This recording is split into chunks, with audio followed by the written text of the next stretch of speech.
our commuters. That's why napag-isipan ko na come up with the Magna Carta for the commuters. Now, when I say commuters, I'm talking about commuters sa air, sea, and land. But recently, napansin ko maraming mga aksidenteng nagaganap sa ating mga kalye. As a matter of fact, a few days ago, may pumunta sa programa ko sa radyo na hindi naman pasahero yun, pero siya ay may-ari ng isang karinderya at binunggo ng isang bus company. And everybody knows here na I think last year, a few months ago, nag-inspect ako sa mga bus terminal para makita kung kumusta na ba yung estado ng mga buses natin in terms of safety and convenience for the passengers, and they all failed. And nagbigay ako ng guidelines, mga dapat natin gawin, pero it seemed to me na hindi nasusunod yun. Palagi na lang tayo nakakarinig, palagi to, na ang bus nakadisgrasya o nadisgrasya dahil nawala ng brake. Let's start 2024. Florida bus in Bontoc Mountain Province, 14 deaths, fell into a ravine. Nawala ng brake. 2018, Joycel Express bus in Makati, 19 injuries. Nawala ng brake. 2020, Pitbull bus in Makati, 13 injuries. Nawala ng brake. 2023, Ceres bus in Hamtic Antique, 17 deaths. Nawala ng brake. 2024, Nissan passenger bus in Quezon City, 3 deaths. Nawala ng brake. Ito lang yung konting na research namin sa Google. At I'm sure marami pa rito na hindi recorded. Siguro by the hundreds na. And I'd like to acknowledge the President, Senator Mark Villar. Thank you for coming, Senator Mark Villar. Bakit palaging nangyayari ito? Mga bus, passenger bus na nawawala ng brake.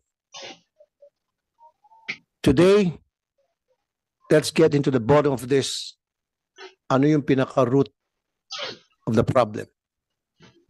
There must be a problem here. Bakit palagi sa mga bus? Bakit sa mga passenger cars? Bakit sa mga private cars? Bibihira. Wala pa ako napakinggan ng mga kaibigan ko, kakilala ko, kasama ko sa trabaho na nawala ng brake. Palagi talaga yung mga passenger bus. Bakit? Ano meron? Saan tayo nagkulang? Pag-uusapan natin to at gawa natin ng remedyo. This has to stop. If you notice, dati, meron tayong mga aksidente sa dagat. Thank God, recently wala na. And I would like to thank the Philippine Coast Guard because inatasan ko sila na make sure bago pumalaot ang mga bangka ngayon, hindi sila overloaded and ginagawa naman ng Coast Guard yung kailang trabaho. That's why wala na tayo na disgrasyang bangka na babalitaan. Sana po tuloy-tuloy na po yun. Now, dito muna tayo sa mga bus. Bakit? Marami mga bus na nawawala ng preno. Is it maintenance? Yes. Pero before maintenance, yung build ng mga bus o pagkabili, natanungin ko sa, I think, DOTR or LTFRB, paano ba ito mga bus na binibigyan po ng prangkisa? Are they brand new or are they surplus sa ibang bansa na converted, dumadaan sa Subic, converted from right-hand drive to left-hand drive? At kaya pagdating doon sa conversion, hindi maayos. Kaya naapektuhan yung mechanical hanggang sa mapasok dito yung problema sa brake. Yusek Ortega. Magandang umaga po, Senator Tulfo at Senator Villar. Unang-una po, napakaseryoso po ng mga nailatag nyo po, and sa parte po ng DOTR, we take 100% po yung concern that you have raised on the matter. Sisimulan ko po lang po muna sa ating kasamahan from LTFRB at saka sa LTO to start po muna yung answering the questions that you have raised. Attorney Robert Peig po, Your Honor. Robert Peig. Yes, sir. Good morning, Senator Tulfo. Good morning, Senator Villa. Sa hanay po ng LTFRB yung mga buses po na nag-a-apply po ng prangkisa, ang requirement na po ay mga brand new po yung kailangan pong maipasok po sa prangkisa po, Your Honor. Since when po itong mga brand new dapat? Mula po nung 2017, naglabas po ang DOTR po ng department order. Tapos po, So May- 2017 forward, puro brand new na itong mga buses. Ito yung mga lumang buses ang mga ang mga na-discuss siya. So ito yung mga converted ata, tama? patungkol po, Your Honor, po doon sa Yes or no lang po. Yes or no lang. Yes, Your Honor. Okay, so what are you doing about it? Ito So- yung palagi na di-discuss. Ito yung mga converted, right? Surplus galing sa ibang bansa at pumapasok. Dati, So anong plano niyo po dito? dati po, Your Honor, napapayagan po, pero dahil nga po dito sa Public Transportation Modernization Program, ang requirement na po ay bago po yung units, brand new po yung units. At ang Paano niyo po nalaman na brand new po lahat ng units ngayon ng mga bus company like DLTV? How do you know na walang mga lumang bus doon na 1990 pa o 2001 and dati right-hand drive yun at kinonvert lang sa left-hand drive? Paano niyo nalaman? Bale po, sa hanay po ng LTFRB, Your Honor, nagdedepende po kami doon po sa year model po na nakalagay po doon sa Certificate of Registration po na ini-issue po ng LTO.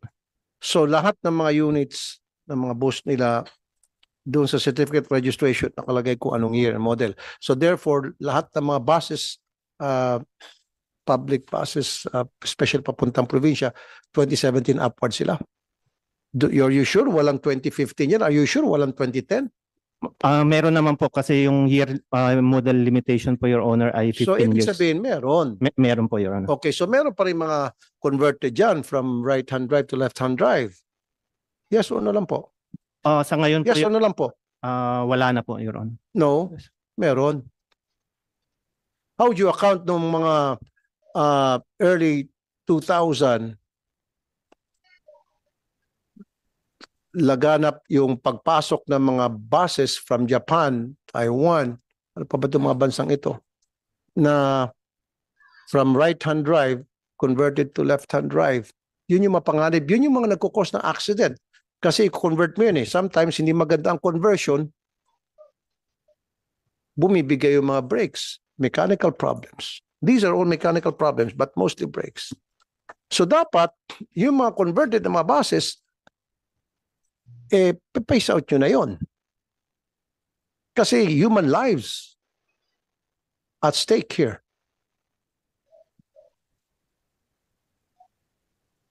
Your Honor, if I may. Yes, sir. Simula po nung 2013, Your Honor, naglabas po ang Department of Transportation na ang year model limitation na po ng mga buses po natin ay 15 years.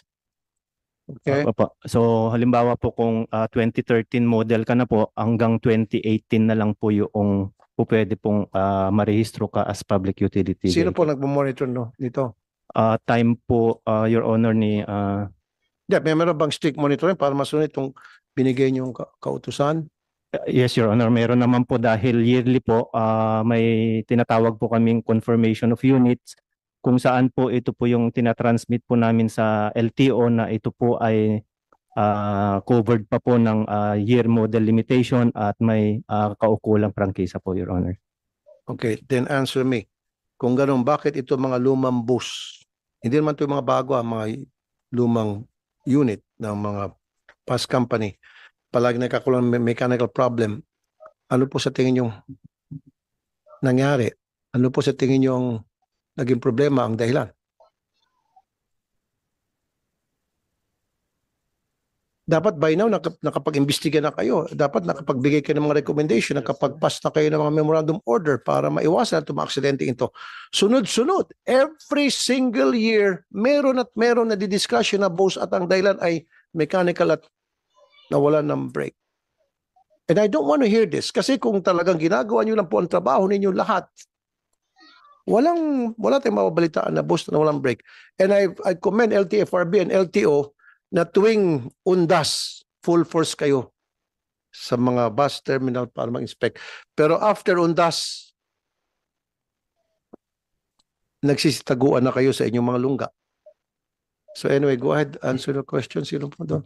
Ano po sa tingin ninyong reason kung bakit palagi pong nagkakaroon ng problema ito mga lumang bus nawawala ng brake?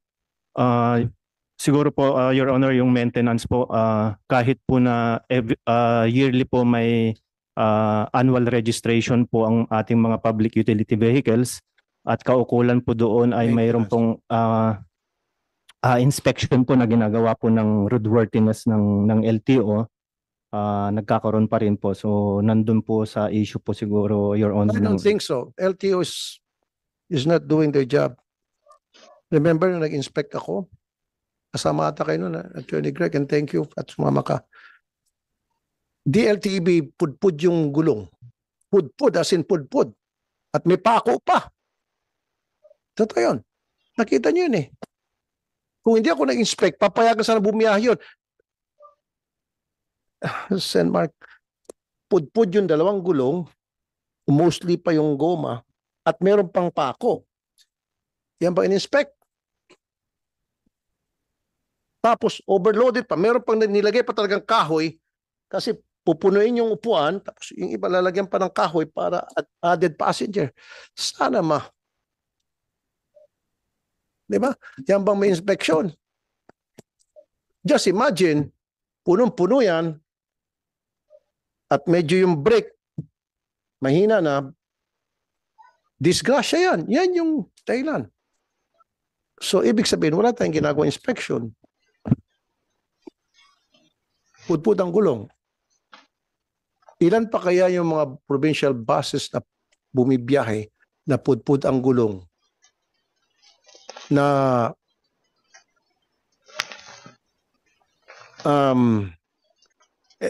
LTFRB ba ito? LTO? Alam ko ito mga bus company, meron silang mga motor pool at sila na nagme-maintain ng kanilang mga units. Tama? Mali? LTFRB? Tama po, Your Honor. Kayo ba gumagawa ng inspection sa mga motor pool na ito to make sure na lahat ng mga mekaniko doon ay certified mechanics? Hindi po, Your Honor. Doon nagka-problema. Ayan na, sinagot mo na yung problema. Kasi nga, yung mga mekaniko sa mga motor pool na hinahire nito mga bus company, hindi talaga mga mekaniko, mga standby lang yan na medyo may alam ng konting pagkumpuni-kumpuni, manginginom, binigyan ng trabaho, mekaniko ka na, hindi nila alam kung paano mag-maintain ng mga buses. That's why from now on, gusto ko kayo sa LTFRB mag-inspect to make sure lahat ng mekaniko sa mga motor pool ng nito mga bus company ay certified. I-certify ng TESDA. From now on, effective immediately. Pag hindi certified, sisibakin yan. At mag-hire ng mga bago. Totally. Ayan na. Sinagot mo na yung problema. Thank you for answering my question. Doon sa problema. Hindi certified yung mga mekaniko. They don't know what they're doing. Pachamba-chamba lang. Yung mga mekaniko, Sir Mark, na may konting experience. Oh, halika rito para makamura, manginginom lang dyan, tambay. Ginawa lang mekaniko. Ilagay nyo sa kamay ng mga tambay-tambay lang dyan. Ginawa mekaniko, ang buhay ng daan-daan, libo-libong pasero. So from now on, LTFRB, mag-inspect kayo sa lahat. Lahat. Hindi lamang dito sa Metro Manila, maging sa probinsya, to make sure na lahat ng mga mekaniko sa motor pool nito mga bus company ay certified na mekaniko from TESDA. Now, kapag hindi halimbawa, alam mo, sabihin nila is, sir, maghahanap pa kami. Shut down muna. Really? Shut down muna. Until such time makahanap kayo ng certified na mekaniko, and then yung certified na mekaniko, inspeksyonin bawat unit. Go ahead po, Sir Mark. Salamat, Chairman. At mabuti naman at lumabas itong kakulangan sa LTFRB. Tanong lang, anong pag halimbawa mag-a-apply ng practice, wala bang audit yung bus company regarding the maintenance? Wala bang maintenance audit yung mga bus companies ever? Or meron, or kasama ba yan sa regular procedure ng LTO or LTFRB? Wala po, Your Honor. Hindi po pa po na-incorporate po doon. Pero yung nga po, Your Honor, maganda po yung direktiba po ni Senator Tolfo. At least mayroon na po kaming dahilan at hindi na po magpaligoy-ligoy ang ating mga operators na ayaw po kaming papasukin sa kanilang mga motor pools. So maganda po itong yung pagkakataon po na ito para po sa amin sa LTFRB. Siguro kasama din po namin ang LTO po para maipatupad po itong mga non-certified na TESDA Pero halimbawa, pag may renewal ng prangkisa, wala ba kayong required audit bago nila makuha yung prangkisa nila or bago ma-renew? Wala bang procedure para sa safety ng mga bus? Wala po, Your Honor.